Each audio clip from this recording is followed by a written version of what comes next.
What's up, everybody? Welcome to episode 37 of the Halving Report podcast. I am Brad Mines, your host. The price of Bitcoin is $16,000 US dollars or 21,000 Canadian dollars for my Canadian listeners. We're about 7 months post the 2023 Bitcoin halving. We're expecting quite the bull run in the next 12 months. Today, we're interviewing RD BTC from Twitter. RD is a big Bitcoin enthusiast, a meme dealer, and a contributor to 21ism.com. If you take part of Bitcoin Twitter, you may already be familiar with some of his memes. Welcome RDBTC to episode 37 of the Halving Report. I know you're used to speaking in memes, but here today you're speaking to us through voice, so it's especially appreciated. Maybe you can start by giving us a background of yourself and let us know a bit who you are and leading up to when you first heard about Bitcoin and crypto. Hi Brad, thanks for having me on anyway.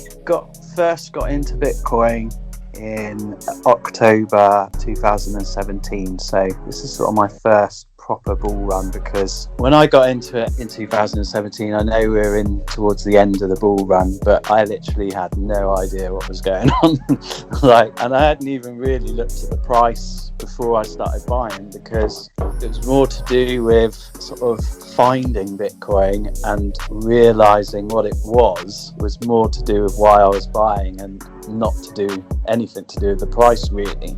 So I came across it. Of course, I'd heard about it before then, because I've been watching the Kaiser Report for years and popped up on the news every now and then. But it's one of those things that I thought, God, sounds really interesting, but I never really found the time to work out what it was. It wasn't until I downloaded Dominic Frisby's audiobook called Bitcoin, the Future of Money. And my story is basically, I listened to like the first 10 minutes of it and just went, this is it. This is the answer. This is what I've been looking for all this time. And yeah, literally the penny dropped as soon as I heard, like, it's like the first chapter of the book, and I was driving in my car listening to it. I got out my car, went and found the first sort of reasonably safe Bitcoin exchange and just bought a little bit and just thought, this is it.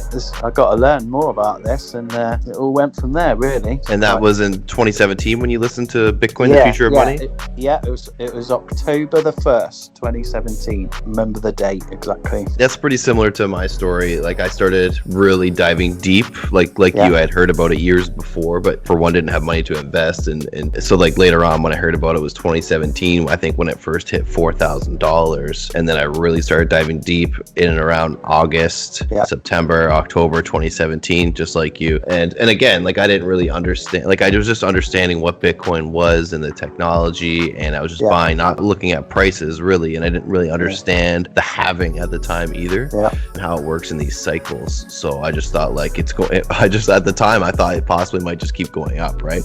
So by December I thought I was going to be a millionaire in 6 months' time. The price was just going through the roof. I thought, wow, what is this? I know. It was insane, right? And I mean, and when I think back now and then like look at where we are now and what everyone's anticipating in the next 12 months is, a similar bull run in 2017 that we're going to have in 2021, right? So it's super exciting. So not to get too deep in each one, because I want to ask you about them after, but in what ways do you participate in the crypto community? Mostly just Twitter and obviously my memes. Just want to have some fun engaging with the community. Also, I kind of want to, I hope that some of my memes kind of can guide people away from shit coins and trading and all the things that you can get caught out by. And I know that most people have to learn these lessons for themselves, but if one person sees one of my memes and thinks, it must be a bad idea trading, then that's a mission complete for me. Well, it's true, memes are becoming more common language, and this is how even politicians use memes to get points across nowadays, right? Like, they're obviously very, very powerful. Now, were you always into creating memes, or is this something that Bitcoin and crypto led you to? I used to make them from time to time, and I've always been quite handy at creating funny imagery and stuff for memes. So I'd get friends say, oh, can you put someone's face on this? Can you do this? Can you do that? So I was quite often doing that anyway, plus making my own stuff. But to be totally honest, nothing was ever any really good. It was it was fun, and we were just sharing it in WhatsApp groups, but nothing I ever made was anything of any substantial impact. And then ever since 2017, every podcast I listened to, every audiobook, every single bit of content that I was consuming was something to do with Bitcoin. That was all that was on my brain, and then it kind of enabled me to make good Bitcoin memes. So I hope they're good, but that was kind of how it started. And then my friends, normie friends, couldn't relate to the Bitcoin memes very much at all. There was a few that's sometimes they could, but they weren't that interested. And then started sharing them on Twitter, and obviously the Bitcoin community loved them, so that was quite a buzz. And before that, just very average memes that I might have been creating just between mates and stuff. That's pretty cool. I retweeted a meme I think you made from like June where the golf cart just smokes the guy from behind. Thinking, I'm just watching that video this morning thinking what kind of sick person would do that. But the meme with the Move Bitch song just made me laugh out loud. So very well done. What applications do you use to create memes, like, or websites? A bit of everything really. There's loads of meme templates you can get online anyway, and sometimes if I've got no inspiration, I'll just literally go on a meme template website and flick through images and something might come to me. But then I was using other apps, but nothing really worked as well for me until I found one's a photo editing app called Photo Fox, and the other one is a video one, and that's called Video Leap. And I can't remember the name of the company that published the apps, but they're not. You can download a free version of them, but you need the paid for version to be able to make them look good. Otherwise, you can only do half the job really. So these are apps that you download on your phone, on iOS? Phone.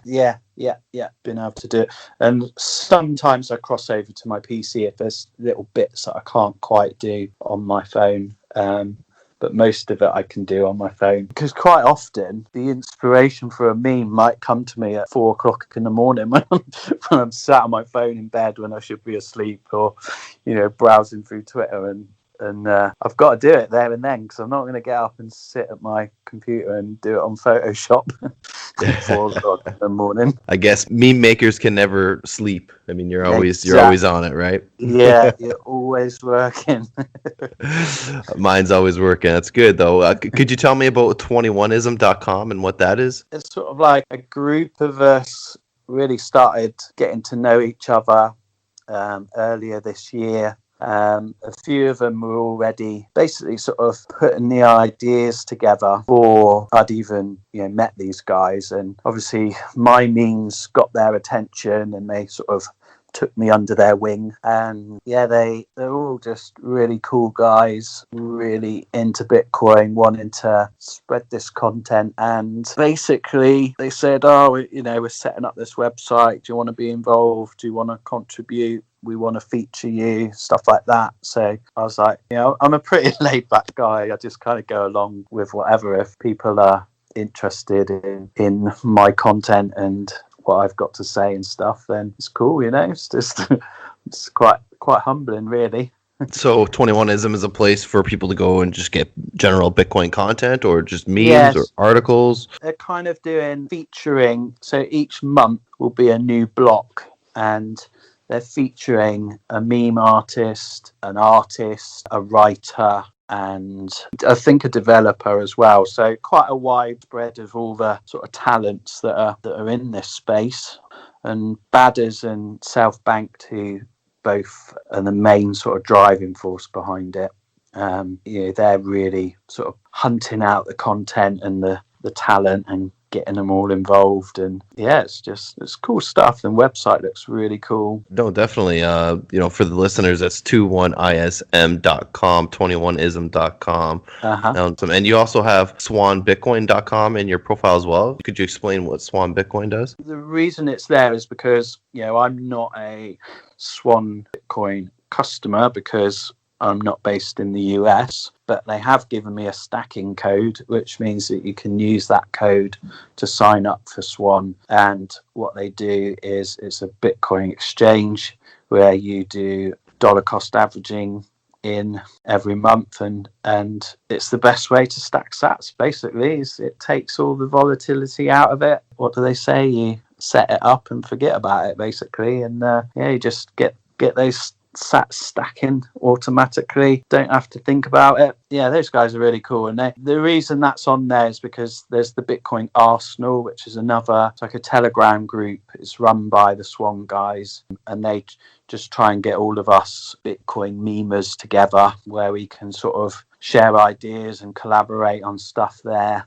And quite often you'll get someone pop in the group and say, oh, I've got an idea for a meme, and then someone in the group might jump on it and say, yeah, I can do that, I can help you make that. And yeah, it's pretty cool. What's that Telegram group called? Is it open invite, or do you have to be invited? Yeah, there's a public Telegram group. I can't remember the exact handle, but if you just look up Bitcoin Arsenal on Twitter, and there'll be a link there to the Telegram group, and anyone can join it. It's cool, it's good fun. We have quite a good laugh in the group as well. So cool. Yeah, I'll definitely want to check that out after. So just moving on to just general, like, what do you think some of the most exciting news to come in the Bitcoin crypto space in 2020? Lightning pools sounds interesting. I haven't really dived into the tech too deep, but from what I've heard from some of the guys talking about it, it sounds quite interesting. I think really just this sort of emphasizing the importance of store of value, I think, is like the big deal at the moment. Is what Michael Saylor's talking about, basically getting everyone talking about it. And I think that's what's going to drive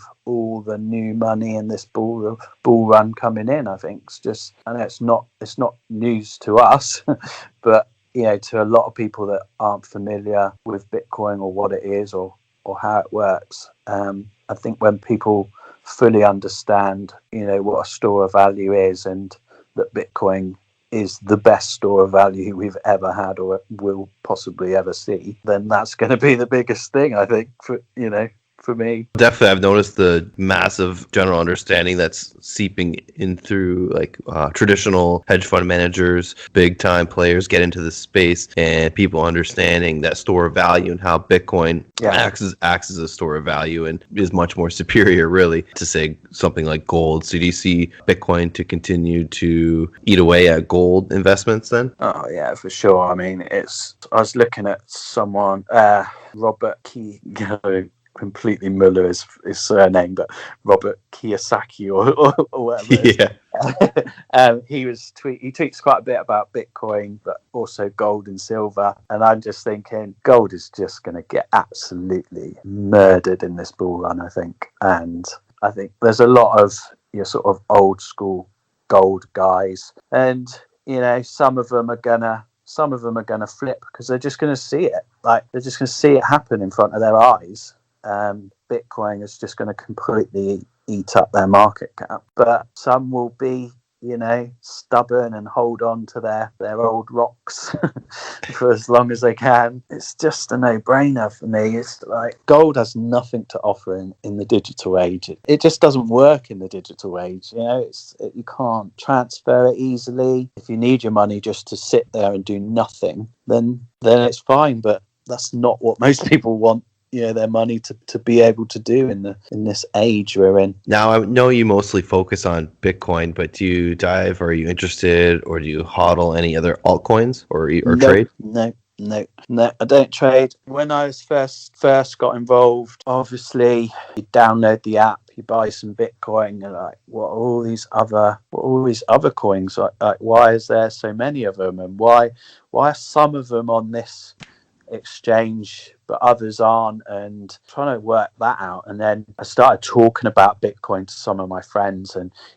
people that didn't even have any Bitcoin, and they're like, oh well, I've got a mate who says Ripple's going to be the next Bitcoin, and you just get all this noise, about all these other coins and what they do that Bitcoin doesn't. And I found it really distracting and quite difficult to decipher what was true and what wasn't. I thought, well, maybe Litecoin is the silver to Bitcoin. And started, these sort of ideas were kind of drifting into my head, but more and more I learnt about Bitcoin, the less and less they attracted me. I think at a few stages I had literally like 10 or 20 pounds worth of altcoins. Yeah, like I said, the more I learnt about Bitcoin, the less they interested me, until I think probably about a year after I got into Bitcoin, I just ditched them all and was just totally Bitcoin, and they still nothing interests me but Bitcoin. What about the argument about fungibility? And you see a lot of people who are only privacy coins, or more so involved in privacy coins, something like Monero, where there's absolutely no traceability, whereas Bitcoin is a transparent blockchain, kind of has that flaw where they can blacklist certain coins. Do you see that as an issue at all, or something that's just something that will be solved with layers of software on top of it? The way I see it is that if you want to be private with Bitcoin, you can coin join, you can buy non KYC coins, if you find the right place to buy them.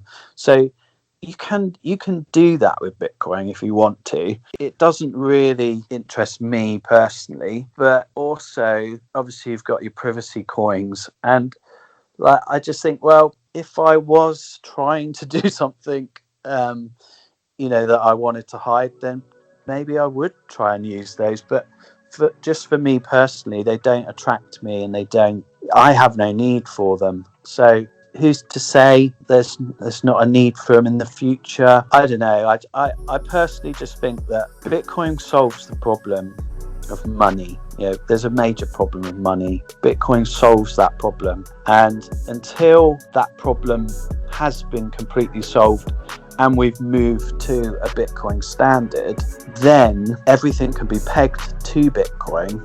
And if there is a market for other coins that are pegged to Bitcoin, then maybe, but the way I look at it would be, I don't want any other coin but Bitcoin. Because why would I want any other coin but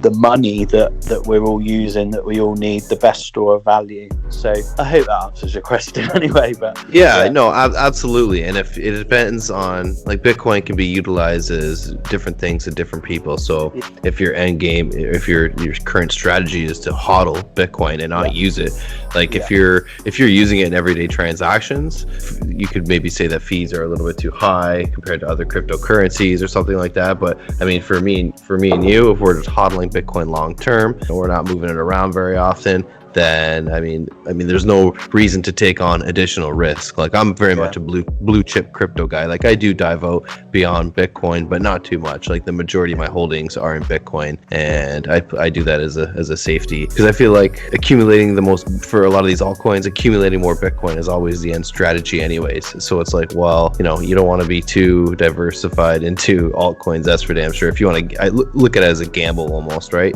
I get that. Personally, I've just never been a gambler, even on sports and things. I'd think to myself, I'll bet on the NFL this week, and it'll get to Sunday night. I don't know what time the games are over there, but 9 o'clock, the late games kick off in the UK.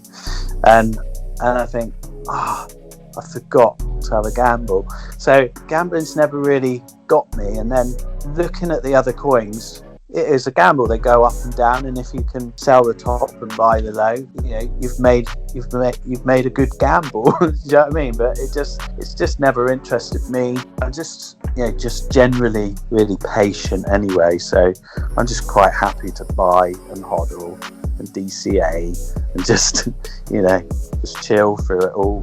No, I feel the same way. I mean, Bitcoin goes up in value so much every cycle. It's like, I mean, you can get a little bit greedy, right? And that's how people get wrecked in the space. That's all the questions I had for you, man. So I just want to say thanks for the interview, and ask if you have any final questions or comments. If not, maybe just let the listeners know where to follow you. Cool. Thanks for having me, man. I'm always really humbled when someone asks me to come on their podcast and talk about me and stuff. And I love talking about Bitcoin, so Thanks. It's Twitter, RD_BTC. That's where you'll find me. Same handle on Instagram, but I kind of use Instagram it's like a gallery for me, so I can find my meme stuff, because it's really easy to find them on Instagram, whereas on Twitter, if you posted something 6 months ago, it's so hard to find.